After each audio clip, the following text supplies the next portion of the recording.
When I first bought the house, I thought it was perfect. It's a quiet cul-de-sac, plenty of space for my kids to play, and a friendly-looking neighborhood. My wife and I had saved for years, and when we finally signed the papers, it felt like we were closing one chapter of struggle and opening another filled with possibilities.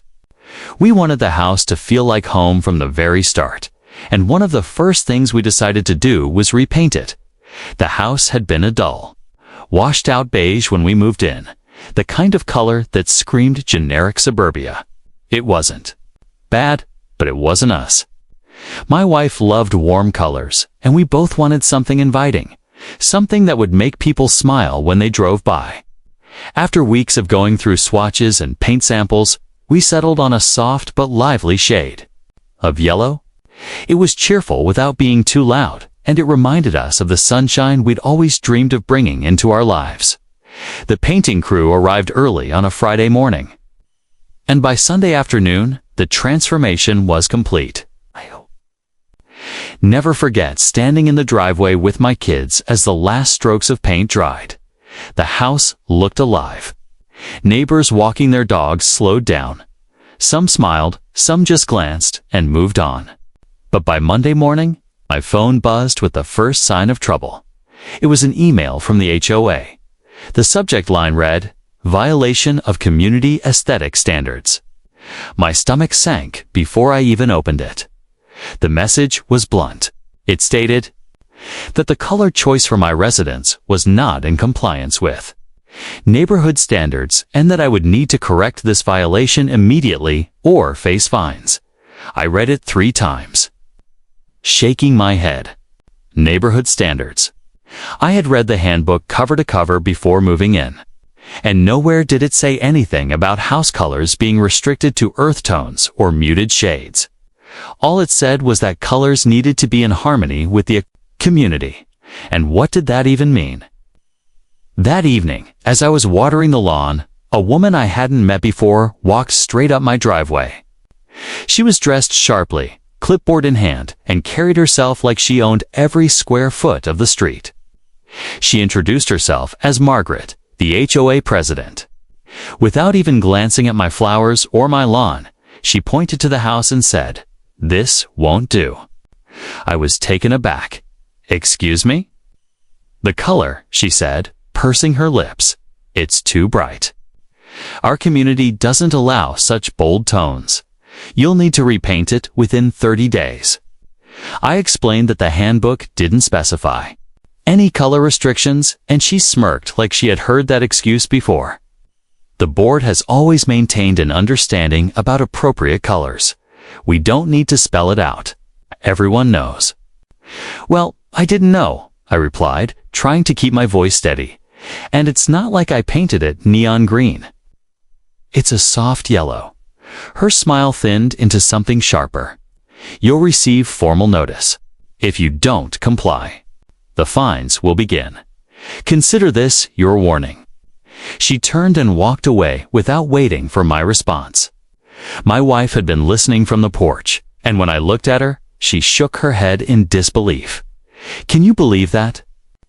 She said, "At first, I thought maybe it was just Margaret being overly dramatic. Maybe once the board saw that the color wasn't offensive, they'd let it go." But a week later, a letter arrived in the mail. It stated that I was in violation, and the fine would be $50 a day until the house was repainted. $50 a day? I sat at the kitchen table, staring at the letter, my chest tight with frustration. That was more than my grocery bill, more than my car payment, and all because of a color that wasn't even against the rules. My wife squeezed my hand and said, "We can't let them push us around like this." That night, I drove slowly through the neighborhood, noticing every house I passed. There were pastel blues, muted greens, even a brick red house that looked far brighter than ours. None of them seemed to be in violation. Why was I the one being targeted? The next morning, I tried to reach out to the HOA board directly. I sent an email asking for clarification, citing the exact wording in the handbook, and requested a meeting. The reply came swiftly, but it was cold. The board has determined your color choice to be in violation. Please comply. It wasn't just the money, it was the principle. I felt like I was being singled out. Margaret had decided my family's happiness was less important than her vision of the neighborhood. And I wasn't about to roll over. That was the moment I realized this wasn't going to be just a dispute about paint. This was going to be a battle. The fines started piling up faster than I could have imagined. Every day, the mailbox seemed to deliver another reminder from the HOA, neatly typed, cold, and merciless. Balance due, $350. Balance due, $450. It was like clockwork, and each envelope stoked my frustration, like gasoline on an open flame. But what ate at me more than the money was the feeling of being powerless in my own home. This was my house, my family's safe place. And yet someone with a clipboard and a bad attitude was telling me what colors could or couldn't shine on the walls I had paid for. My wife was furious too. "It's harassment," she said one night, pacing the kitchen while I sat at the table flipping through the HOA handbook again. "They can't just make up rules that aren't written down." I agreed, but every time I read the handbook, I saw the same vague phrase. Colors must be harmonious with community standards. And who got to define harmonious? Apparently, Margaret, the self-appointed queen of the cul-de-sac. That weekend, I decided enough was enough. I wasn't just going to sit back and hope the problem resolved itself. I needed to know what I was up against. So I did what any rational person would do. I started digging. I went to the county clerk's office where property records were kept.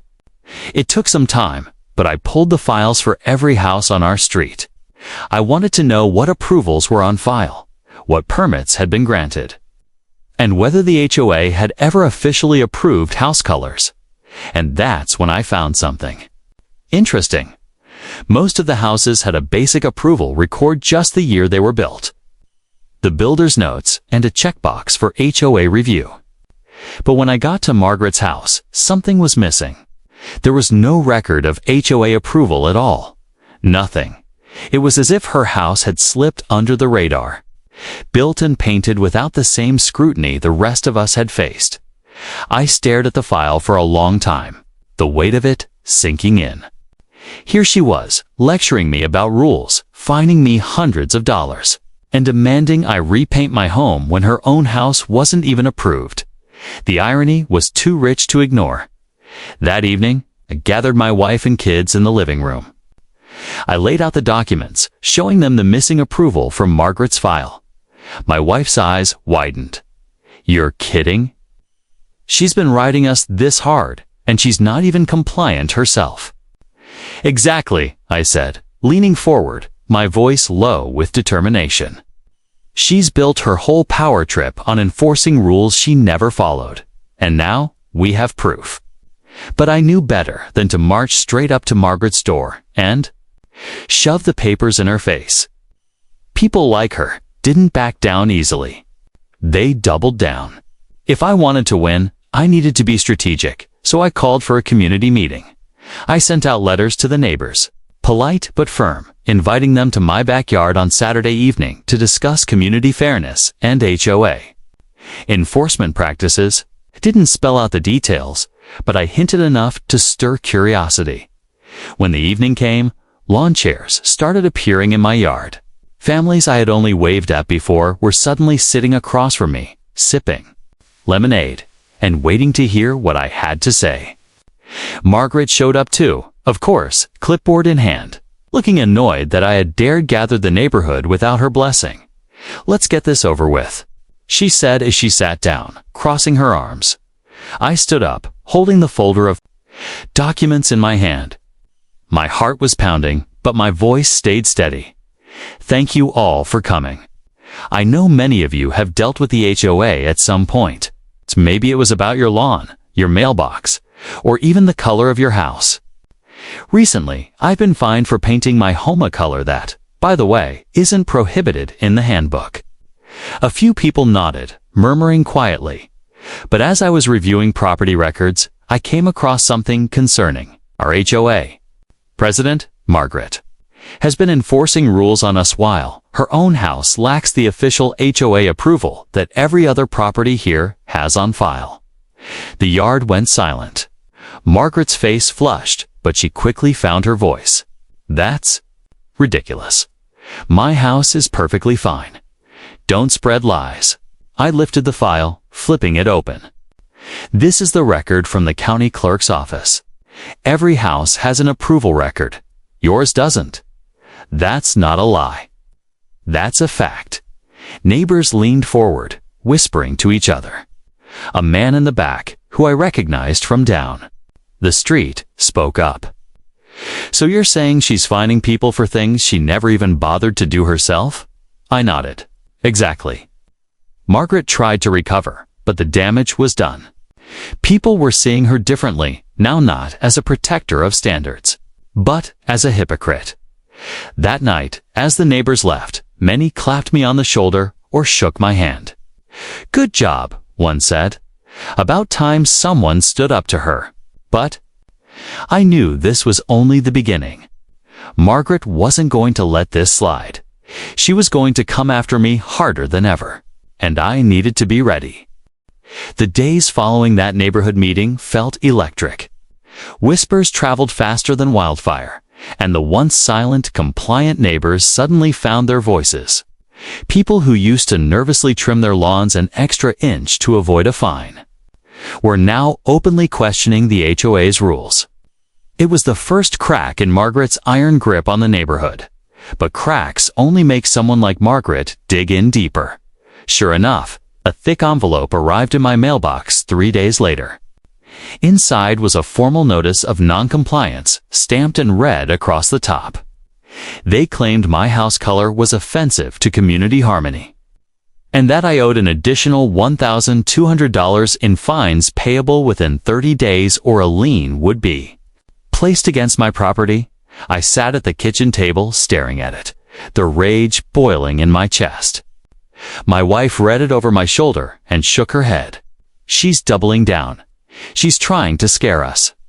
She picked the wrong person to scare, I said, folding the letter carefully. Because I knew, with every ounce of certainty, that this wasn't about paint anymore. This was about control. And if she wanted a war, she was going to get one. That night, I started building my case. Not just against the fines, but against the HOA itself.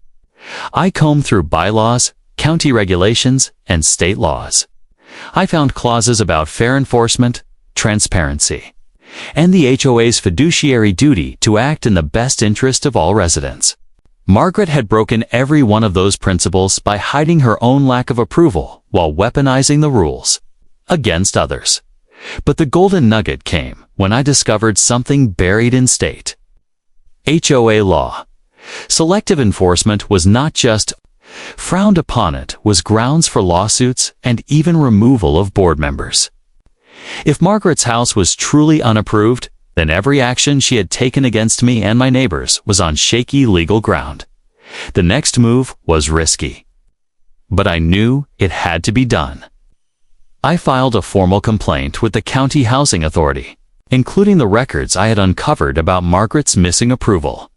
And at the same time, I sent letters to every single homeowner in the neighborhood, explaining the situation in plain terms. By the following week, Margaret was furious. She cornered me in front of my driveway one morning, her voice sharp and trembling. "You're undermining this community. Do you even realize what you're doing? Without order, this place will fall apart." I met her glare without flinching. "No, Margaret, what's falling apart is your control. People are realizing you've been holding them to rules you never followed yourself." She huffed, pointed her finger at me like I was a disobedient child, and stomped back to her car. But the fear in her eyes told me something important. She knew her throne was shaking. Then came the twist I hadn't expected. One evening, a quiet knock sounded at my door.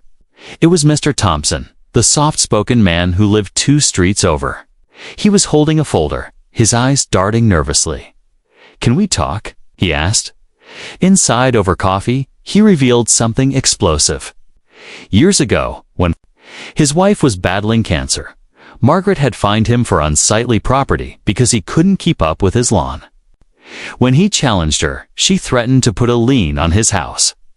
Desperate, he paid the fines, but he had kept every letter, every document, every threat she had ever sent. And now he was willing to share it all with me. I flipped through the folder, my jaw tightening. It was a mountain of evidence proof that Margaret had abused her power, targeted vulnerable neighbors, and used the HOA as her personal weapon. "This," I whispered, "is exactly what we need." Because now, it wasn't just my word against hers. It was years of documented abuse, backed by county records, neighbor testimonies, and legal precedent. The next HOA meeting was going to be the showdown of all showdowns. The night of the HOA meeting felt different from every one before it. Usually, only a handful of residents showed up, mostly the same faces, who nodded along to whatever Margaret said. But this time, the community center was packed wall to wall. Word had spread about my findings, about Margaret's unapproved house color, and about the evidence Mr. Thompson and others had given me. When I walked into the room, a low buzz filled the air. Neighbors I barely knew nodded at me, some even whispering encouragement. Margaret sat at the head of the table, arms crossed, lips pressed into a thin line. She tried to project authority, but her eyes darted nervously across the crowd. The meeting began as usual, with Margaret rattling off financial reports and maintenance updates. But when it came time for violations, she had cleared her throat and turned her sharp gaze on me. "Mr. Davis," she announced, "your home remains out of compliance. You have continued to defy this community's standards, and your fines now total $3,000. If immediate action is not taken, this board will proceed with placing a lien against your property." Gasps rippled through the audience. My wife squeezed my hand, but I stood calmly. "With all due respect, Margaret," I said, "I believe the real violation here is your own." Her face flushed red. "Excuse me?" I pulled a thick binder from my bag and set it on the table with a heavy thud. "I've gathered records showing that my house color falls well within the approved range of community standards. But more importantly, I've discovered that your own home color, yes? The very house you've lived in for 15 years was never approved by this HOA. Not once." A collective murmur rose through the crowd. Margaret's jaw dropped, her composure slipping for the first time. "That's absurd," she snapped. "My house was grandfathered in." "Really?" I flipped open the binder. "Because, according to these minutes from the year you moved in, your approval request was tabled and never followed up on. And in the HOA's official records, your home doesn't appear on the list of approved properties at all. Which means, by your own logic, your house has been in violation for over a decade." The room erupted. Neighbors began whispering louder, some even laughing bitterly. Margaret pounded the gavel. "Order. This is out of line." "No, Margaret," I said firmly. "What's out of line is threatening families with fines, liens, and intimidation while ignoring your own violations. And it's not just me saying this." That's when Mr. Thompson stood up from the back, holding his folder high. His voice, usually soft, boomed with decades of pent-up frustration. "I've kept every letter you ever sent me, Margaret. You find me while my wife was dying? You threatened me with losing my home, and now everyone here can see you've been abusing your power for years." Others joined in. Mrs. Klein spoke up about being fined for a bird bath. The Garcias complained about being harassed over their holiday lights. One by one, people who had been silent for years finally had the courage to speak. The room turned into a storm of voices, all pointing in Margaret's direction. She tried to shout over them, slamming her gavel. But her authority was crumbling right before her eyes. That's when I delivered the final blow. I've also filed a formal complaint with the County Housing Authority, along with all of this evidence. If you continue to pursue me, Margaret, you won't just be facing angry neighbors, you'll be facing the law." The color drained from her face. For the first time, she looked small, cornered, and utterly powerless. The meeting ended in chaos. But one thing was clear: Margaret's reign was coming to an end. The neighbors had turned against her, and the truth was no longer a secret she could bury. But I knew she wasn't done yet. People like Margaret don't go down quietly, and I was right. Because the very next morning, I received a letter. An official HOA letter had hired a lawyer. The letter from Margaret's lawyer was thick, full of legal jargon meant to intimidate. It accused me of defamation, of spreading lies about her, and demanded that I retract my claims immediately or face legal action. My wife read it over my shoulder and asked softly, "What are you going to do?" I smiled. "I'm going to fight." I wasn't scared. Because, unlike Margaret, I had the truth on my side. I gathered every piece of evidence. I had photocopies of HOA minutes, emails, violation notices, testimonies from neighbors, and Mr. Thompson's heartbreaking folder of letters. My lawyer and I spent hours assembling it all into a case so solid. It was practically bulletproof. When the court date arrived, the room was packed again. Many of my neighbors came, sitting in the gallery, eager to see justice unfold. Margaret sat at the defendant's table with her lawyer, but the confident smirk she once carried was gone. She looked nervous, her hands trembling slightly as she shuffled papers. The judge listened carefully as my attorney laid out the timeline. The unfair fines against me, the selective enforcement of rules, the evidence that Margaret's own house had never been approved. Then came the testimonies neighbors, describing years of abuse, intimidation, and threats. One after another, they told their stories. By the time Mr. Thompson took the stand and described the fines he'd received while caring for his dying wife, even the judge looked visibly disgusted. Margaret's lawyer tried to argue technicalities. He claimed her house had been grandfathered in, that the records were incomplete, that my house color was disruptive to neighborhood harmony. But every argument fell apart under the weight of hard evidence. In the end, the judge's ruling was clear and decisive. The HOA had engaged in selective enforcement, violating both their own bylaws and state law. All fines against me were dismissed, and Margaret's actions were deemed a gross abuse of authority. Not only that, but the judge referred the matter back to the county for further review of the HOA's leadership. When the gavel came down, it felt like a thunderclap. The room erupted in cheers from the neighbors, while Margaret sat frozen, pale as a ghost. But the fallout was only beginning. Within weeks, the county investigation forced Margaret to step down as HOA president. New elections were held, and this time the community rallied to put fair, reasonable people in charge. The bylaws were rewritten to ensure transparency, fairness, and most importantly, to prevent anyone from ever abusing the HOA's power again. As for Margaret, the financial strain of legal fees and restitution was crushing. The woman who once ruled the neighborhood with an iron fist ended up selling her house and leaving in shame, standing on my porch. Looking at my brightly painted home shining in the sun, I couldn't help but smile. It wasn't just about the color anymore, it was about the principle. About standing up for myself and, in the process, giving my entire neighborhood the courage to do the same, sometimes. The smallest battles, like the color of a house can, spark the biggest changes. And in the end, we didn't just reclaim our homes. We reclaimed our community, and that's how a fight over paint turned into something so much bigger. The HOA tried to make me feel small, powerless, and ashamed. But in the end, their hypocrisy was their undoing. What started as a battle over my house color became a movement for fairness. Not just for me, but for my entire neighborhood. Sometimes, the people who bark the loudest are the ones hiding the biggest secrets, and when the truth comes out, Their power crumbles.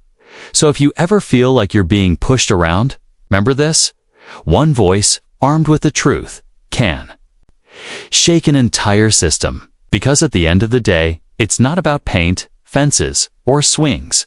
It's about standing up for what's right and making sure no one gets to control your life through fear.